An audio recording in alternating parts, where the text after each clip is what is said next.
जब पृथ्वी पर सबसे एक्सट्रीम और मनोरम वातावरण की बात आती है तो अंटार्कटिक और आर्कटिक क्षेत्र हमारी पृथ्वी के दो सबसे रहस्यमय और महत्वपूर्ण हिस्सों के रूप में सामने आते हैं। ये दोनों क्षेत्र एक दूसरे के विपरीत स्थित हैं, जिन्हें ध्रुवीय क्षेत्र भी कहते हैं। ये कई मायनों में एक दूसरे से अलग हैं, फिर भी समानताएं साझा करते हैं। तो आज के इस वीडियो में हम अंटार्कटिक और आर्कटिक से जुड़े कुछ अंतरों को समझेंगे और देखेंगे कि इन दोनों में क्या बेसिक अंतर हैं। तो शुरू करते हैं आज का वीडियो। तो अंटार्कटिक और आर्कटिक में पहला अंतर हम इन दोनों की ज्योग्राफी को लेकर देखते हैं। तो सबसे पहले हम देखेंगे ज्योग्राफी, भूगोल क्या है अंटार्कटिक और आर्कटिक महासागर का। ठीक है, तो चलिए देखते हैं पहला डिफरेंस अंटार्कटिक और आर्कटिक के बीच में, जो कि इनके भूगोल से संबंधित होगा। ठीक है, तो जो अंटार्कटिक है वह दक्षिणी भाग पर, पृथ्वी के दक्षिणी भाग पर स्थित एक महाद्वीप है। ठीक है, सबसे पहले तो ये जो अंटार्कटिक है वो क्या है, एक महाद्वीप है जो कि पृथ्वी के दक्षिणी भाग में स्थित है। ठीक है, और ये जो अंटार्कटिक क्षेत्र है ये दक्षिणी महासागर से घिरा हुआ है। ठीक, इस अंटार्कटिक क्षेत्र का एक भूभाग हमेशा बर्फ से ढका हुआ रहता है और इस ढके हुए बर्फ में पहाड़, घाटियां और बड़ी बर्फ की चादरें आपको देखने को मिलेंगी। ठीक है, अंटार्कटिक की ज्योग्राफी समझ में आ गई होगी कि ये जो अंटार्कटिक है ये एक महाद्वीप है जो कि पृथ्वी के दक्षिण भाग में स्थित है और दक्षिणी महासागर से घिरा हुआ है, और एक इसका भूभाग बर्फ से ढका हुआ है जिसमें आपको पहाड़, घाटियां और बड़ी बर्फ की चादरें देखने को मिलती हैं। अगर हम इसकी स्थिति मैप में देखें तो यहाँ पर आप देख सकते हो कि ये हमारा अंटार्कटिक क्षेत्र है, महाद्वीप है, और इसके चारों ओर या इसके साउथ में क्या, दक्षिण में क्या है, साउदर्न एशियन, ठीक है, दक्षिणी महासागर स्थित है। ठीक है, तो आइए अब देखते हैं आर्कटिक क्षेत्र की ज्योग्राफी। सबसे पहले जो आर्कटिक है वो एक महाद्वीप नहीं है। ठीक है, ये एक कॉन्टिनेंट नहीं है जैसे कि अंटार्कटिक क्षेत्र है। ठीक है, बल्कि ये क्या है, बल्कि एक ये बर्फ से ढका हुआ महासागर है जिसे आर्कटिक महासागर के नाम से जाना जाता है। ठीक है, तो सबसे पहली बात तो ये है कि जो आर्कटिक है वो कोई महाद्वीप नहीं है, बल्कि ये क्या है, एक महासागर है जिसको आर्कटिक महासागर के नाम से जाना जाता है। ठीक है, जो उत्तरी अमेरिका, यूरोप और एशिया के कुछ हिस्सों जैसे भूभाग से घिरा हुआ है। और ये जो क्षेत्र है आर्कटिक क्षेत्र या आर्कटिक महासागर है, ये उत्तरी अमेरिका, यूरोप और एशिया के कुछ क्षेत्रों से, कुछ भूभाग क्षेत्रों से घिरा हुआ है। ठीक है, और इस आर्कटिक महासागर में जो बर्फ होती है वो समुद्र के ऊपर तैरती रहती है। आइए इसको थोड़ा सा मैप में देख लेते हैं। तो आप यहाँ पर देख सकते हैं ये है हमारा आर्कटिक ओशियन, आर्कटिक महासागर, और ये घिरा हुआ है किससे, कनाडा, यूएसए, रसिया, डेनमार्क के कुछ भूभाग से। ठीक है, इसलिए इसको बोलते हैं कि ये जो क्षेत्र है इन सब देशों के भूभाग से घिरा हुआ है। ठीक है, तो अंटार्कटिक और आर्कटिक ज्योग्राफी में जो बेसिक डिफरेंस है वो समझ में आ गया होगा। चलते हैं अगले डिफरेंस की ओर, जो कि होगा हमारा दूसरा डिफरेंस, जो कि संबंधित होगा हमारा स्वामित्व व शासन से, ओनरशिप। ठीक है, ओनरशिप एंड गवर्नेंस से। तो अब देखते हैं जो अंटार्कटिक क्षेत्र है या आर्कटिक क्षेत्र है उनका स्वामित्व किसके पास है और इन पर किसका शासन या गवर्नेंस होती है। ठीक है, तो जो अंटार्कटिक क्षेत्र है ये एक अंतरराष्ट्रीय संधि, जिसे अंटार्कटिक संधि बोलते हैं, द्वारा शासित होता है। ठीक है, जो वैज्ञानिक अनुसंधान और पर्यावरण संरक्षण को बढ़ावा देते हुए सैन्य गतिविधि, खनिज खनन पर रोक लगाती है। ठीक है, अंटार्कटिक पर किसी भी देश का स्वामित्व नहीं है। तो ये क्लियर हो गया होगा, जो अंटार्कटिक क्षेत्र है इस पर किसी की भी ओनरशिप नहीं है। ठीक है, इस पर किसी का भी स्वामित्व नहीं है, बस केवल यहाँ पर वैज्ञानिक अनुसंधान हेतु वैज्ञानिक यहाँ पर रहते हैं या कैंप लगाते हैं और यहाँ पर खोज करते हैं। और इस क्षेत्र में सैन्य गतिविधि और खनिज खनन पर रोक लगाई जाती है, किसके द्वारा, अंटार्कटिक संधि के द्वारा। ठीक है, ये एक संधि है अंटार्कटिक संधि जिसके माध्यम से इस क्षेत्र में अंटार्कटिक क्षेत्र में सैन्य गतिविधि और खनिज खनन पूरी तरह से प्रतिबंधित होता है। ठीक है, तो ओनरशिप, गवर्नेंस समझ में आ गई होगी अंटार्कटिक की। अब इसी तरह बात करते हैं आर्कटिक क्षेत्र की। तो जो आर्कटिक क्षेत्र है इसका जो क्षेत्र है वह संयुक्त राज्य अमेरिका, कनाडा, रूस, नॉर्वे, डेनमार्क सहित कई देशों के बीच विभाजित है। ठीक है, तो जैसे कि हमने पिछली स्लाइड में देखा था, जो आर्कटिक का क्षेत्र है या जो भूभाग है वो किससे घिरा हुआ है, किससे घिरा हुआ है, कनाडा से, यूएसए से, रसिया से और डेनमार्क से। इसीलिए इसका जो क्षेत्र है, आर्कटिक जो क्षेत्र है वो कनाडा, यूएसए, डेनमार्क और रसिया के बीच में बटा हुआ है। ठीक है, तो इसलिए बोला कि यह जो क्षेत्र है कई देशों के बीच विभाजित है। और ये जो देश है हमारे अमेरिका, कनाडा, रूस, नॉर्वे और डेनमार्क, ये देश तेल और गैस जैसे संसाधनों के लिए आर्कटिक के कुछ हिस्सों पर दावा करते हैं। तो जैसे कि हमने पिछली स्लाइड में देखा था कि ये जो हमारा आर्कटिक का क्षेत्र वो घिरा हुआ है संयुक्त राज्य अमेरिका, कनाडा, रूस, नॉर्वे और डेनमार्क से। इसलिए ये जो सारे देश हैं इस आर्कटिक क्षेत्र में तेल और गैस जैसे संसाधन उपलब्ध होने के कारण आर्कटिक के कुछ हिस्सों पर अपना दावा पेश करते हैं। ठीक है, तो ये हमारा दूसरा डिफरेंस जो कि ओनरशिप और गवर्नेंस को लेकर है अंटार्कटिक और आर्कटिक के बीच में। आई होप समझ में आ गया होगा। चलते हैं अगले डिफरेंस की ओर जो कि हमारा डिफरेंस नंबर 3 जो कि संबंधित है हमारा क्लाइमेट या जलवायु को लेकर। अब देखेंगे जो अंटार्कटिक है, आर्कटिक क्षेत्र है, यहाँ की जलवायु कैसी है। तो सबसे पहले अंटार्कटिक क्षेत्र की जलवायु के बारे में बात करें तो यह पृथ्वी पर सबसे ठंडा स्थान है। यह पृथ्वी पर सबसे ठंडा स्थान है जहाँ सर्दियों में तापमान -80 डिग्री सेल्सियस तक गिर जाता है। ठीक है, तो यहाँ की जो जलवायु है यह बहुत ठंडी जलवायु है जहाँ पर सर्दियों में यहाँ का तापमान -80 डिग्री सेल्सियस तक या -112 फ़ारेनहाइट तक गिर जाता है। यह एक शुष्क रेगिस्तान है। ठीक है, यह एक शुष्क रेगिस्तान है जिसमें बहुत कम वर्षा होती है और तेज हवाएं चलती हैं। ठीक है, यहाँ तेज हवाएं चलती हैं और बहुत कम बारिश होती है। तो ये है हमारी अंटार्कटिक की क्लाइमेट। आइए अब देखते हैं आर्कटिक का क्लाइमेट। तो जो आर्कटिक का क्लाइमेट है वो आमतौर पर अंटार्कटिक की तुलना में कम भीषण होता है। हालांकि यह भी बहुत ठंडा क्षेत्र होता है।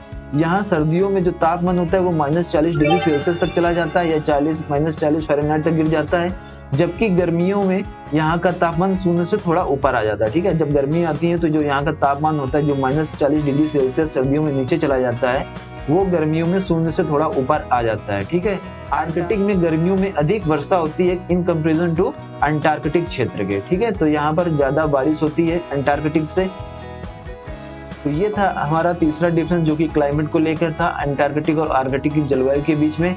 आइए चलते हैं देखते हैं चौथा डिफरेंस। तो चौथा जो डिफरेंस होगा वो हम देखेंगे वाइल्ड लाइफ और वन्य जीव को लेकर। ठीक है, अंटार्कटिक क्षेत्र और आर्कटिक क्षेत्र में पाई जाने वाली वाइल्ड लाइफ के बारे में देखते हैं। तो सबसे पहले अंटार्कटिक की बात करें तो यहाँ पर आपको पेंगुइन, ठीक है, यहाँ आपको पेंगुइन देखने को मिलेगी। इसके अलावा आपको यहाँ सील देखने को मिलेगी और अल्बाट्रॉस देखने जैसे समुद्री पक्षी आपको यहाँ पर देखने को मिलते हैं। ठीक है, तो ये जो अंटार्कटिक क्षेत्र है ये पेंगुइन, सील, अल्बाट्रॉस जैसी प्रजातियों के लिए घर है। ठीक है, अंटार्कटिक में कोई भी स्थलीय स्तनधारी नहीं रहता। ये चीज ध्यान देने योग्य है कि यहाँ पर इस क्षेत्र में अंटार्कटिक क्षेत्र में कोई भी स्थलीय स्तनधारी नहीं रहता है। ठीक है, अब बात करते हैं आर्कटिक वाइल्ड लाइफ के बारे में। तो आर्कटिक वाइल्ड लाइफ देखते हैं। तो इस क्षेत्र में आर्कटिक क्षेत्र में विभिन्न प्रकार की प्रजातियां निवास करती हैं। इनमें से आपको ध्रुवीय भालू देखने को मिलेगा, आर्कटिक लोमड़ी देखने को मिलेगी, बारहसिंगा देखने को मिलेगा, वालरस देखने को मिलेगा और सील देखने को मिलेगा जैसे समुद्री स्तनधारी देखने को मिलेंगे। ठीक है, ये सब क्या है हमारे समुद्री स्तनधारी जीव हैं जो आपको आर्कटिक क्षेत्र में देखने को मिलते हैं। ठीक है, तो ये सारी प्रजातियां हमारी आर्कटिक क्षेत्र में निवास करती हैं।